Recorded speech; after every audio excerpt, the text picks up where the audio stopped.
Konnichiwa! Hello, and welcome to Silent Hunter 3. I am Stu Guns. Okay, sorry about that. Hello, Still Guns, and welcome to Silent Hunter 3. Today is another history lesson. Depends if I put up the other ones.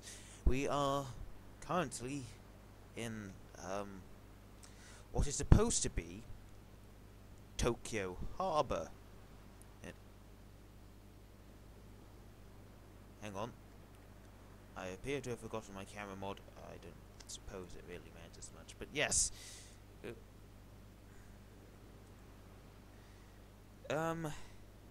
Welcome to Tokyo, chaps. No one here but us chickens. Yeah, this game wasn't meant to have Tokyo in it.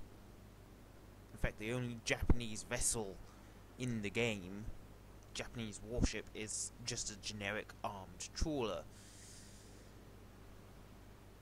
So fortunately, people like the Frog and Molka 2005 have gone along and made things like this. This is the Megami class heavy cruiser, except it's not. The original Megami class model was just atrocious. It had an unhistorical deck here, and you see this sort of flak tower here, and this lifeboat. There was an exact copy of those on the other side, and another exact copy down here. So you had a flak tower floating around underneath the vessel, and a lifeboat embedded in the hull. And the Frog went along and made it better, and put on some better weapons. Now, I say heavy cruiser, and you see all these guns, and like, wow, that's a lot of guns for a heavy cruiser. It would be if this was the heavy cruiser. It was a real pain to create, but I've semi-created the light cruiser variant. Megami was a light cruiser before it was a heavy, and so these are 15 6.1 inch guns. That's a lot.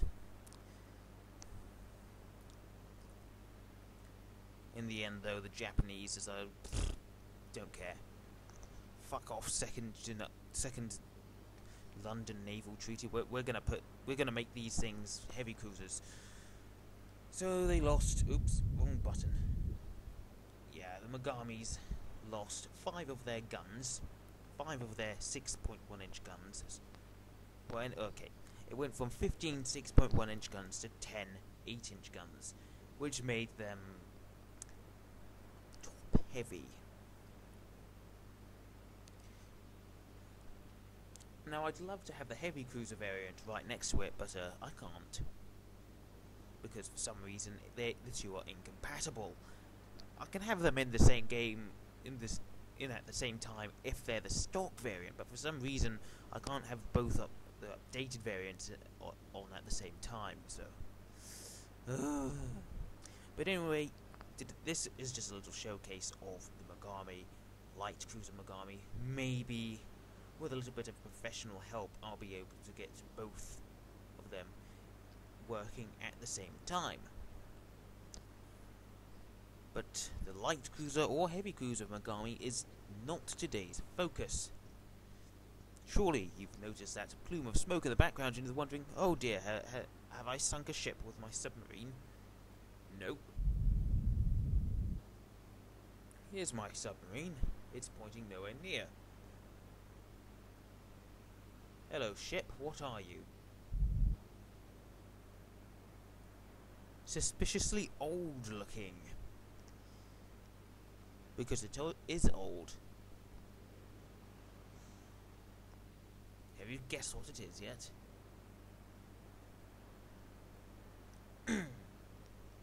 This is a rather crude model the Imperial Japanese Navy's sort of own HMS Victory. The Japanese HMS Victory. It's analogous to that. This is meant to be the Mikasa, a pre-Dreadnought battleship. In fact, it's the only pre-Dreadnought battleship left in the world. Yes, this thing is still around to this day. It's currently residing in Yokosuka.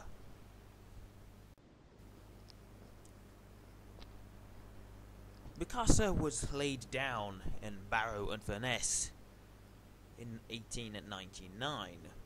It was being constructed by the Vickers Company, a very famous British company, because, well, the Japanese, they wanted their own ships, but they just didn't have the technology to do it themselves. So a lot of the early Japanese warships, which included the Fusos and the Nagato and the Congos, they were all British designs. They had British elements. Mikasa and its close sisters, the Katori class and the Asahi, were all very British designs. They even had British fighting tops. What those are, I'm not sure, but they're sort of crow's nests, I think. It also had a sort of very symmetrical layout. I do apologise for the smoke, and nothing I can do about it, but as you can see, it's a very symmetrical layout. Two sort of bridge islands, one gun, one turret, big bit in the middle, symmetrical, almost. By the time the Mikasa was complete, in 1902, it was perhaps the most advanced battleship in the world. Now, a battleship way back in that time period, in the so-called pre-Dreadnought era, relied mainly on the secondary weapons. These things, 6-inch guns, 3-inch guns, 4-inch guns, 5-inch guns, small caliber weapons, so you could devastate enemy ships up close. Of course, they had bigger weapons to devastate at longer ranges, help bombard,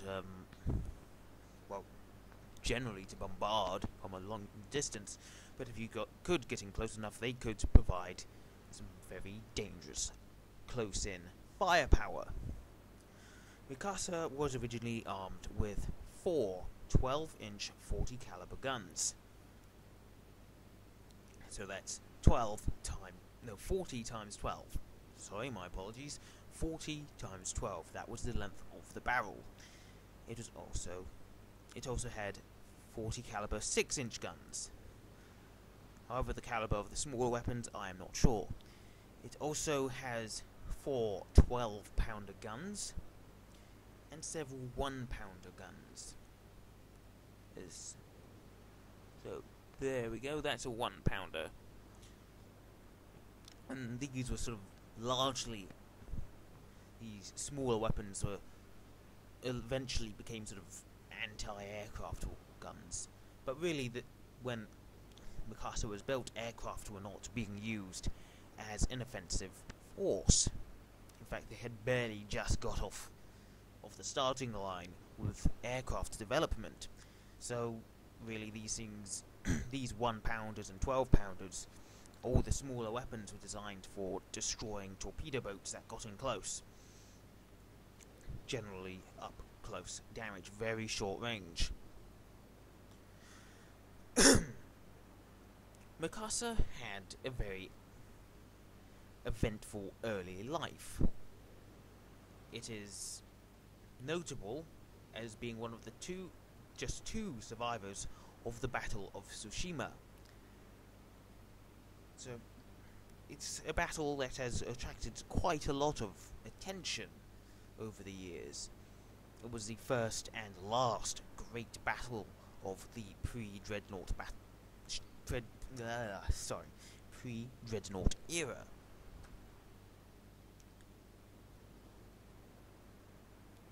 Now, there were, of course, other battles in the pre-Dreadnought era. The Battle of the Yangtze River, the Yellow River, or whatever it was called, I can't remember. You know, the big one in China that keeps on flooding it, bursting its banks. 1894, the Japanese pre-Dreadnoughts went up against Chinese ships, but of course the Chinese ships were just completely they were obsolete, just completely outclassed. So it wasn't really a great battle, it was completely one-sided.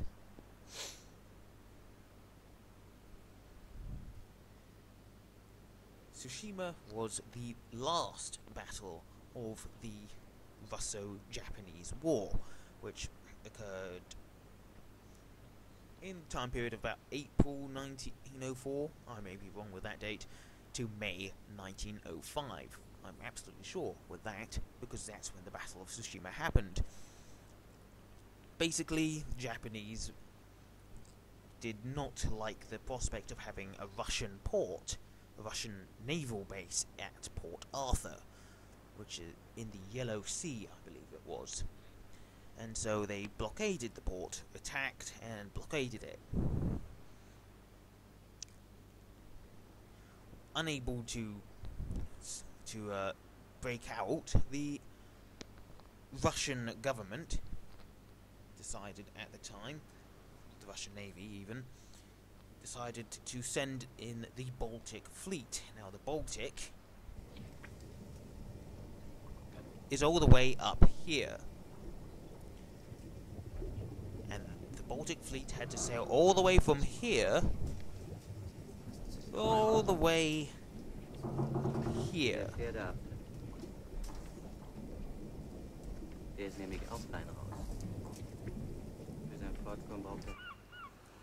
Now, that was a long 8-month journey, beset by all sorts of problems. Suicide, mutiny.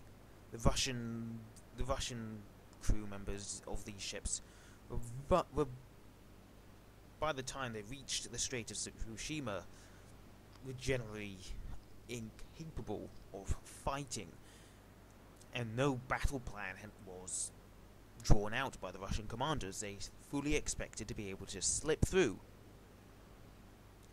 The admiral of this fleet, if you'll just excuse me whilst I find his name and try to pronounce it, the Russian Admiral Rozhdestvensky. You know what? I don't think I messed that up too badly.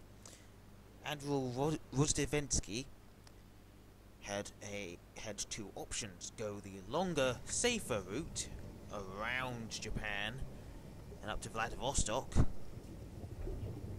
about here, or go through the Strait of Tsushima, which was shorter because they had a fuel shortage. Coal was running short. For your information, this is Port Arthur. And so Rozhdestvensky decided to go through here, through this Sea of Japan. I think that's what it's called. Up through here, or here, get to Vladivostok, where there would be resupplies, get new crews, and then attack and force. That didn't happen.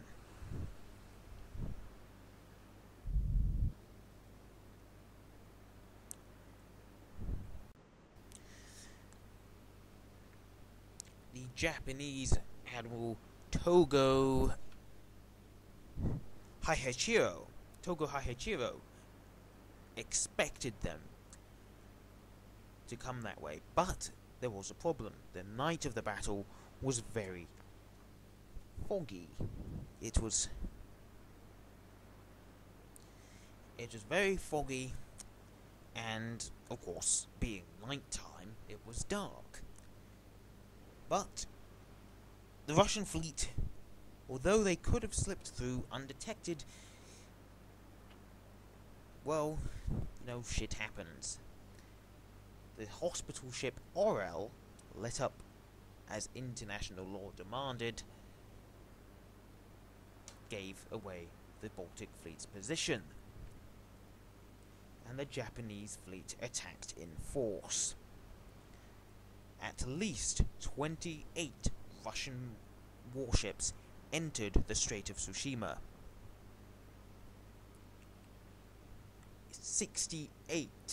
at least 68 Japanese warships were there to meet them. Now the Russians had 8 battleships opposed to the Japanese. This is 4. But the Japanese had a huge amount of torpedo boats.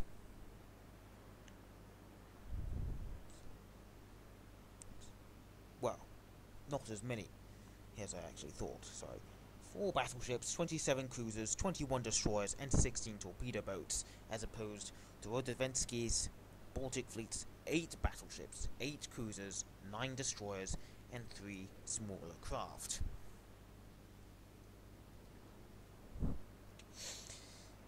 These smaller craft probably being, I don't know, sort of torpedo boats of some sort.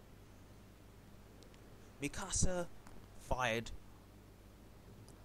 roughly close to 140 rounds of its 12-inch gun from its 12-inch guns. Almost second highest that any Japanese warship fired in the battle.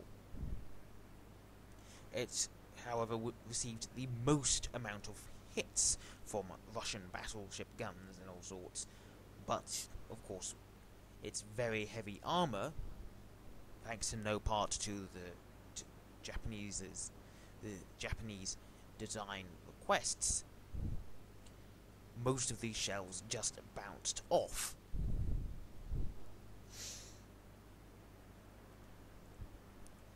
The battle was the Battle of Tsushima was a decisive and strategic Japanese victory. As I said, 28 Russian warships entered the strait. 3 reached Vladivostok, their destination, which included the only other survivor of the war, the Pallada-class protected cruiser Aurora, which to this day resides in St. Petersburg.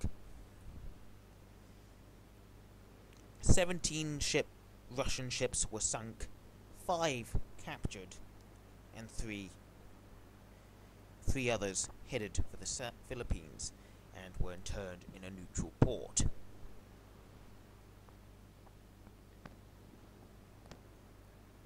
The Japanese lost just 3 torpedo boats. Not bad. Eventually, the war came to a close. The Treaty of Portsmouth brought the Russo-Japanese War to an end. Less than a week later, Mikasa's magazine blew up in port, and she sank in 33 feet of water. However, the Japanese Navy wasn't going to let her sit there and rust or just scrap her, so they embarked on a lengthy program to repair her, and by 1908 she was back in service. But by this time, the HMS Dreadnought had come along, replacing the... well, Dreadnought was basically all big gun. No longer focusing on the secondary battery, the Dreadnought had 5 double gun turrets with 10 12-inch guns. That thing would have just completely destroyed a pre-Dreadnought battleship like Mikasa, and as a result, Mikasa was demoted to a 3rd class battleship, and by this end of the First World War, she was little more than a 1st class coastal defense vessel. In 1922, the Washington Naval Treaty agreed on naval limitations, and as a special dispensation, the Mikasa was decommissioned, but allowed to be kept as a museum ship. Many other vessels were not as lucky. Mikasa was birthed in Yokosuka, where she still remains to this day, but of course during World War II and in the following years sorry about that. Yes, during World War II and in the following years after World War II, Mikasa's condition deteriorated rapidly. She was bombed during the war because it was thought that she might be reactivated, and when the Japanese surrendered to the Allied forces, the occupying American forces removed all her guns as a precaution, just to make sure that any Japs who thought that the war shouldn't have ended didn't end up using her against the occupying troops. By 1958, Mikasa was pretty much ready to fall apart. That was just how bad her condition was. But a certain Admiral Chester W. Nimitz came along and realized that this ship was special. The Japanese loved this ship, just as the British loved the HMS Victory. In their own way, you know. And so he embarked on a lengthy program, yes, another lengthy program, to restore Mikasa, and by 1962, she was completed. She was finished. Now, don't get me wrong. Admiral Nimitz did not do all this by himself. He had the help of the Japanese people themselves, and of course, American personnel. And American personnel do still occasionally help out with the maintenance of the ship. As recently as 2009, sailors from the USS Nimitz, quite fittingly, helped to repaint the vessel.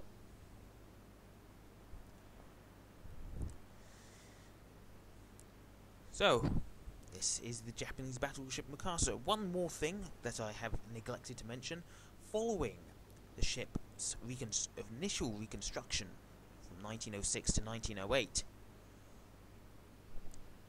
after her disastrous fire and magazine explosion, just a week after the Battle of Tsushima, as she was being reconstructed, her guns were replaced. All her original 40 caliber weapons were replaced with more powerful 45 caliber weapons. And that's pretty much it. So yeah.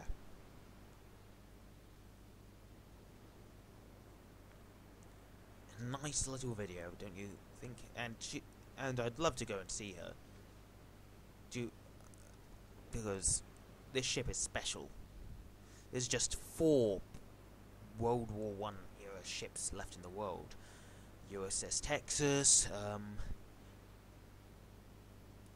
pre-Dreadnought World War I era, so USS Texas, USS Olympia, Mikasa, the George Ossabaroff, the Aurora. Let's see, Texas, Mikasa, Aurora, Avaroff, Olympia. Yeah, that's just 5 ships. There's not many of these things left. And I included Texas because Texas is actually the only World War I era Dreadnought battleship remaining. Not the only World War I era ship left. There are others. HMS Caroline, for example, and the Avaroff.